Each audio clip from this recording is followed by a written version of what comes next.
Ito gusto ko lang pag-usapan din yung mga manggagawa sa sektor ng kalusugan kasi alam naman natin nasa gitna pa rin ho tayo ng pandemya at siyempre nung magsimula itong COVID-19 pandemic parang nagkaroon ng renewed appreciation para sa ating mga healthcare workers. Masasabi din natin na natutumbasan o napapantayan doon sa benepisyo, doon sa sahod ng kanilang sektor.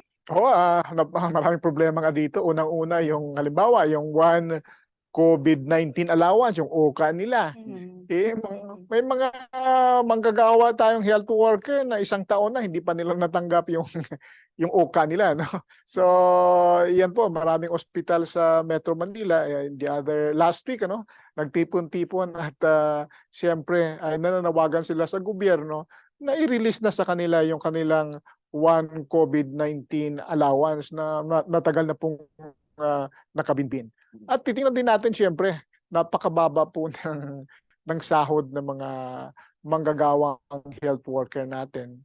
Kaya po maraming mga ospital 40% ng mga nurses nila nawala na at nag-abroad na dahil sa mababang sahod na ibinibigay sa kanila.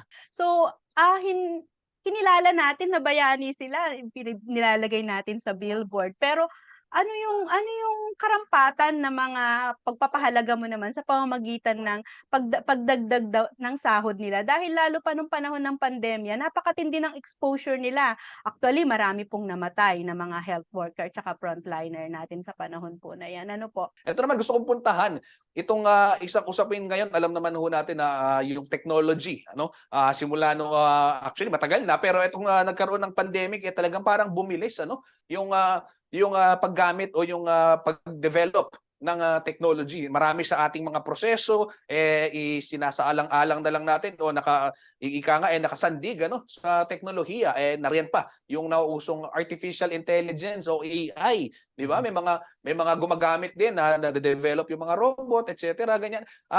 Attorney Sunny, Emily, paano ho naghahanda yung mga manggagawa naman dito sa mabilis na pag-usbong ng teknolohiya upang sila ay makasabay at hindi mapalitan ng tinatawag na, for example, yung artificial intelligence, yung mga makina sa mga pagawaan? Oo, na-realidad niya na ngayon na kasamang Justin, sa mga factoring lalo-lalo na. May tinatawag na nga, may sa aming mga kumpanya na kung saan kami ay collective bargaining agent, ay mayroong tinatawag na cobot, collaboration with the robot. So ito ay mga tao at may collaboration sila sa robot. Pero may mga kumpanya naman talaga na robot na talaga ang kumikilos. So siguro dito ay dapat maghahanda ang mga manggagawa kung paano ang i-approach ito. May mga nangyayari talaga na may mga retrenchment na nangyayari. O tawag dyan ay may mga redundancy kasi na-redundant na sila. Mayroong tinatawag na mga machine na ang pumapalit sa kanila. So dapat ay may collaboration din tayo sa management. Paano natin harapin itong mga nagbabagang pagbabago sa loob ng pagawaan. Itong mga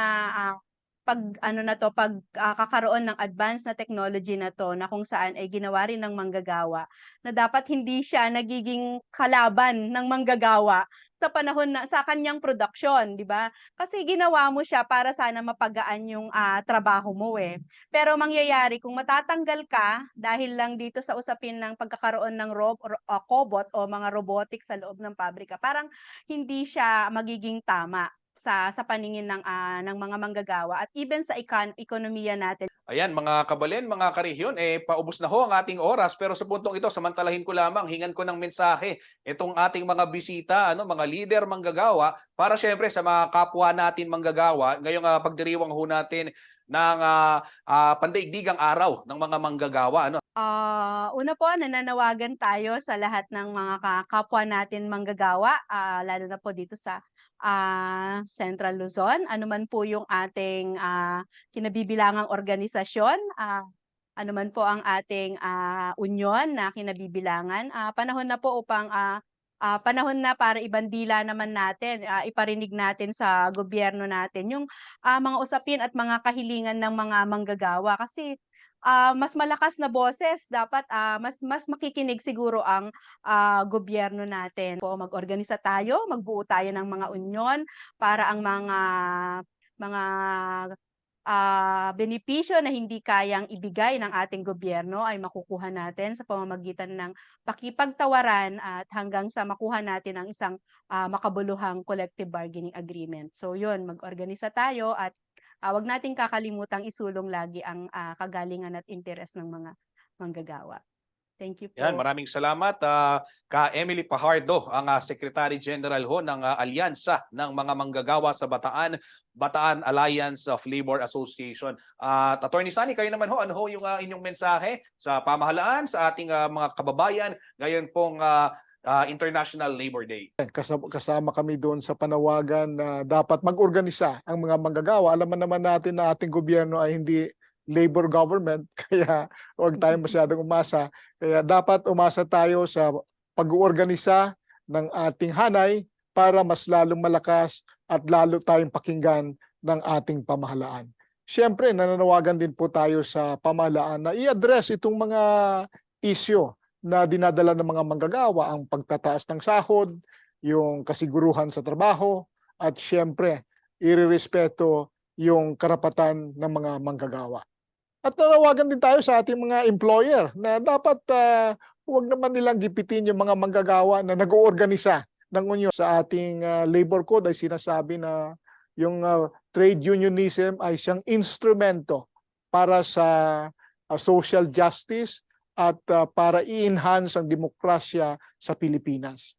Yan, maraming salamat, Attorney Sani Matula ng Federation of Free Workers. At syempre, Ma'am Emily, salamat po. Attorney Sani, maraming salamat sa pagbabahagi po ng inyong oras at kaalaman. At ika nga, mga paninindigan sa usaping ito na talaga namang malapit po sa sikmura ng ating mga kababayan. Kabalen, karehiyon, higit 3 taon mula ho ng padapain ng pandemya ang global economy at ang labor market, hindi pa rin nakababangon ang Pilipinas. Bagamat tila kibit-balikat na lamang ang mundo sa banta ng COVID-19 at muli nang nagbubukas ang ekonomiya ng iba't ibang bansa, malaki pa rin po ang problema natin pagdating sa trabaho.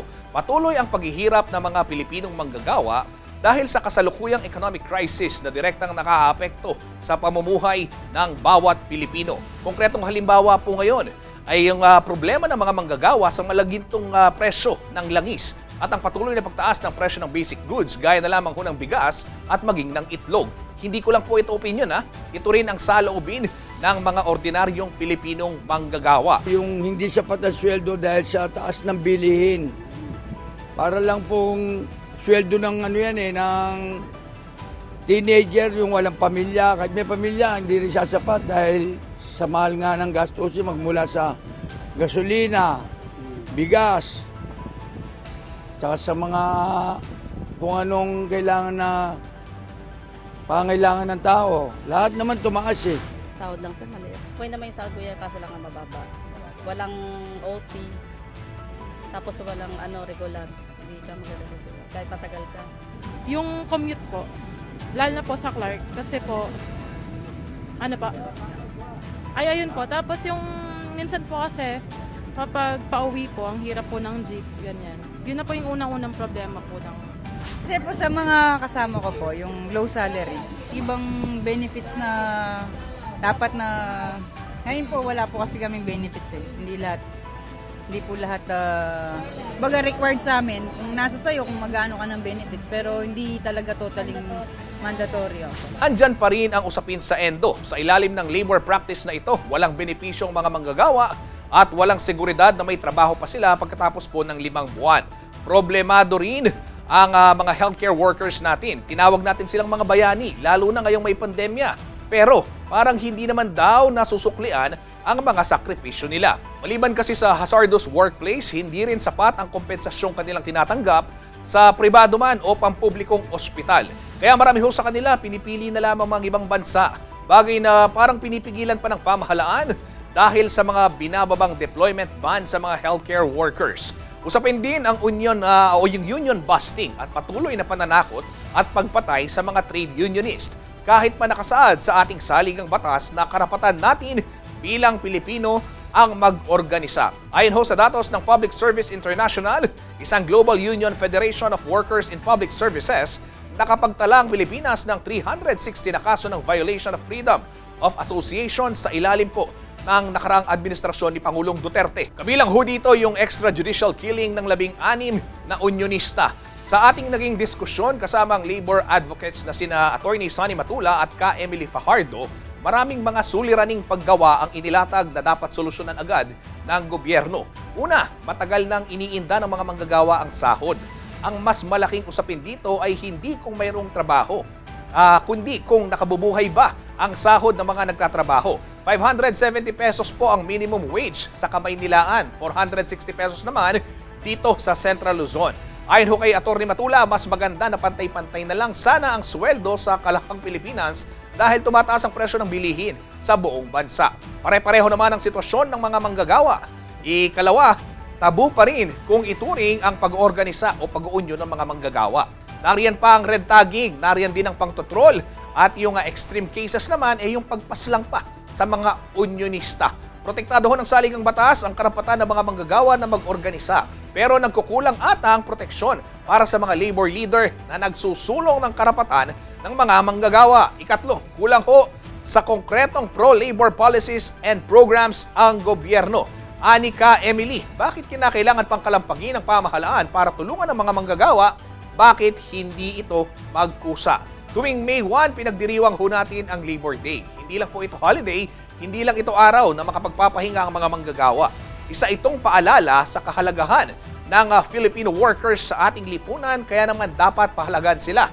Tayo at kampihan ng gobyerno para isulong ang kanilang karapatan at kapakanan. Sana higit pa sa mga mabubulaklak na campaign promises o press releases na pampabango lamang. Hindi dapat natatapos ang trabaho ng gobyerno sa pakikipagdialogo sa mga labor groups. Kailangan ho ng kolektibong aksyon mula sa lahat ng sektor ng lipunan para solusyonan ang problema sa kawalan ng security of tenure, union busting, poor working condition, inefficient public transportation, mababang sahod, diskriminasyon sa lugar paggawa. Hindi lang ho sana tuming May 1, inaalala ang lagay ng ating mga manggagawa dahil ang pasakit na dinadanas nila para sa makapaghanap buhay ay araw-araw pong suliranin. Sa ngalan po ni Binibining Sonia Soto, ako po si Justin Dizon. Maraming salamat po sa pagtutok sa Sonia Soto Interviews. Naway sa ating naging talakayan ngayong araw kasamang mga eksperto, nakapagbigay linaw tayo sa mga usaping may pakialam at dapat pakialaman ng sambayanang Pilipino.